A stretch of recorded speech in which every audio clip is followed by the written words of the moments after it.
In this lesson, we'll be learning the seasons of the year, ngā kaupeka o te tau.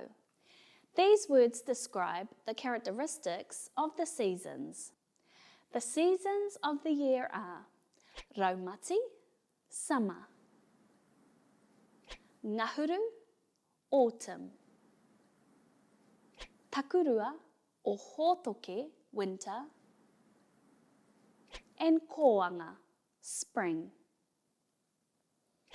Raumati, summer. This name descends from our ancestor Hine Raumati, the summer deity. Summer is time for swimming, relaxing, and going for a dive. Ngahuru, autumn. Ngahuru is another name for harvest, and traditionally, autumn was the time where we would harvest food. Ngahuru is also another word for the number 10. It was during the 10th month of the Māori lunar calendar that the food was harvested.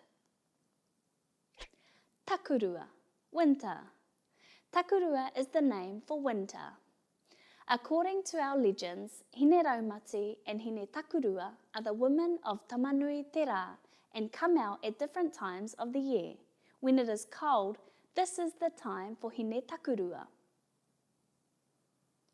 Hōtoke literally means to be cold or hibernate, and some tribes use this word also for winter. It is the time of extreme coldness and a time when our animals hibernate. Koanga, spring. Koanga is the time where we prepare the ground to start digging and planting our crops. Did you know ko was the name for a digging implement? Tēnā karawhiua, give it a go.